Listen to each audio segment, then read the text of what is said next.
What's up, everyone? Welcome back. As you can see, I'm rocking the camo today, ready for war. I just want to talk about everything that I spoke about yesterday, basically, and just pull up the same graphs and show you where we're at and what exactly happened and what we can expect. I mean, I don't have a crystal ball here, but I'll try to do my best to put the options on the table to where you can look at in the near future. So here we have this graph yesterday where I was talking about this falling wedge and this trend line here. Still don't know what it's called. Let's call it the line with the gaps.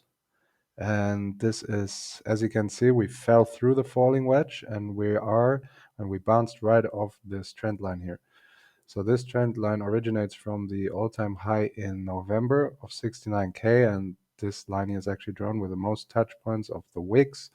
And then you see here December, we managed to break above it, bounced off it multiple times, and we've just done the same thing again here, looking to see if we can hold or then eventually go down to this support area of 31.5K to 29K. Right now, we found another support area here, which I'll show you on a different time frame just now. I just wanted to show you where we at on in this pattern right now.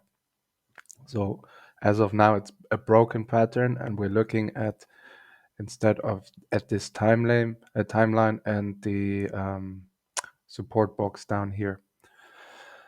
Yeah, let's move over here. This is actually what happened.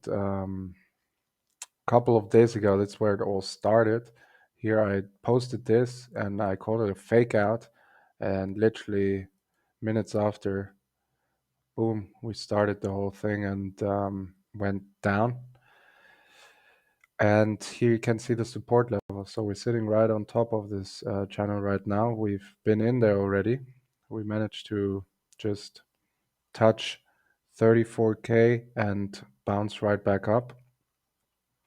And yeah, here you see the lower support level that we've seen before, that we're looking at our lowest support level at the moment. So around 20, 29 and a half, 30K bottom there. And yeah, here's something before I want to look at this pattern. This is the pattern that I've been looking at since early December and my most infamous, criticized, but now it's everywhere. I've seen it basically every YouTuber, everyone has been talking about this by now. And what we see here is that's what I was talking about. Why is it my favorite pattern? It was since we here reversed and did not complete a head and shoulder pattern and looked like we're on track to do the exact same thing again. But since I spoke about it last week and this week on my Monday videos, one big thing that changed here, we never actually fell below an entire candle below the EMA ribbon, and that hasn't happened since March 2020. If we look at it here, we dipped below, closed below, but we didn't actually close the entire body below the candle. Here's the same thing, dip below, closed above again, and then went on rallying. So that was one option that was on the table here. Another thing, I want to talk about the bottom of the head. A lot of people were talking about that we were still forming the head on this path here.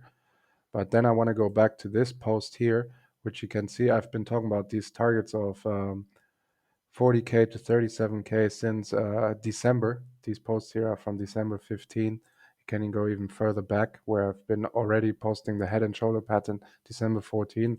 On my social media was even before that. Here you can see. But what I wanted to talk about actually is on the head and shoulder pattern, I talked about this. As you see, this is December 15th, that we actually already found the bottom of the head and are now building the right shoulder. This is what happened. I call it at about 50, I said around 53K shoulder. If we break it, we would go obviously on a rally there, but we did not break it. We went just below at 52 point something K. And here we confirmed now that that was indeed the bottom of the head and the start of the right shoulder. And the big difference this time is we did not reverse. These are the trend lines that I've been talking about forever here as well. Since early December, we had one connecting the bodies, then we had one connecting most touching points with the green one and the black one connecting the lowest shadow here. Since we only had one touch point there, I said, let's see how this line will behave if we touch it. And there you see it. It didn't behave very well. We went straight through it. And so, yeah, the big difference is we did not do the same thing here over again. So option 2 came in, which was obvious as well.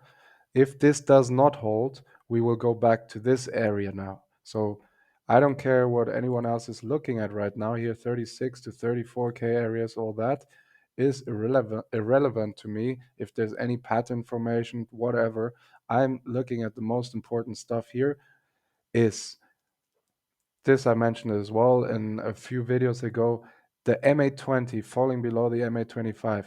If we don't close back in the EMA ribbon, that will happen. That's a weekly candle that will close tomorrow.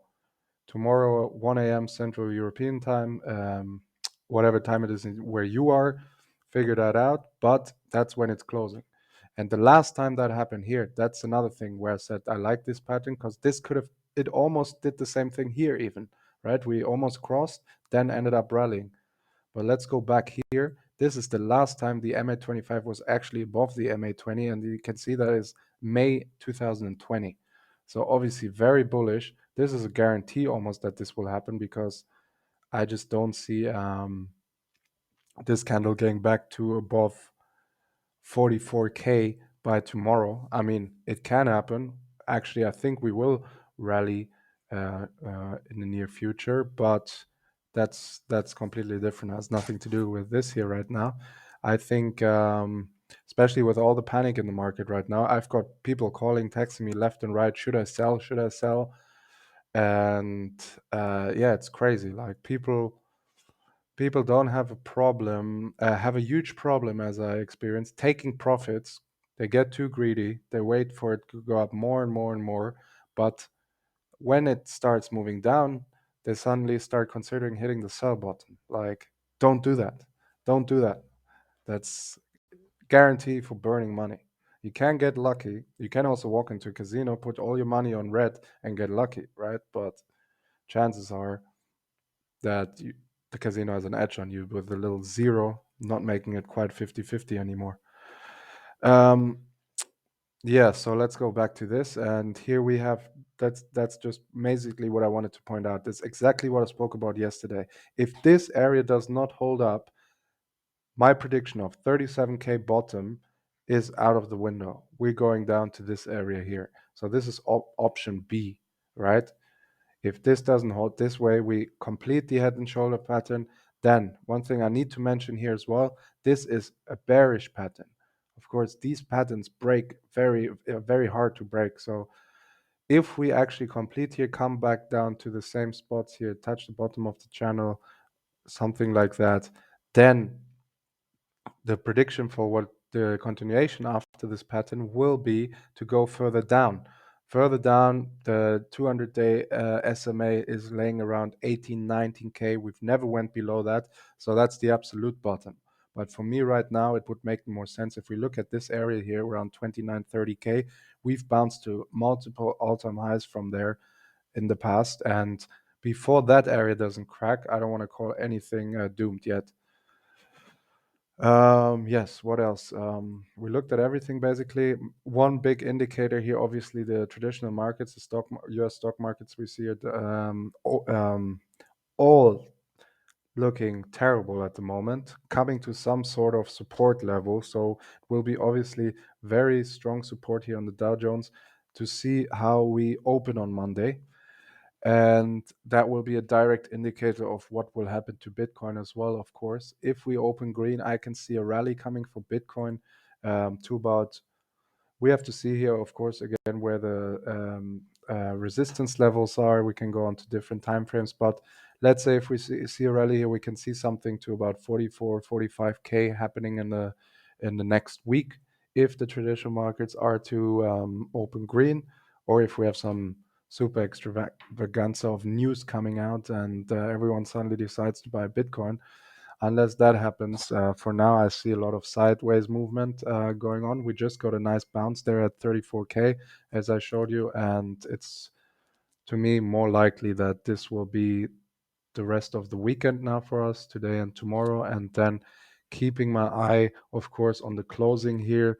I mean, we almost don't have to. We almost have the guarantee here that this MA20 will indeed fall below the MA25 for the first time since May 2020. Very bearish, and we can just expect further downwards movement as of now. Let's see then Monday if something changes in the markets, and hopefully we get a bounce in this area. Maybe we even get all the way down to this area before, but as you know, usually on the weekends things are a lot more quiet than at the beginning and on Friday. All right, thanks for watching once again. In case I missed something, I'll bring out another video shortly.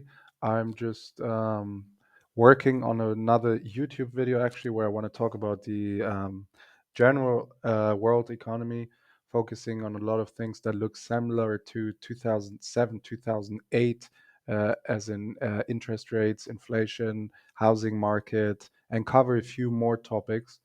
I'll make sure to let you all know when this is going to happen. I'm aiming for that for next week to bring that out. And yeah, once again, if you enjoyed my content, please leave a like, comment, share, tell me what you would like to see in the future, tell me what I could improve. And thanks for watching. Have a good weekend and happy trading. See you soon.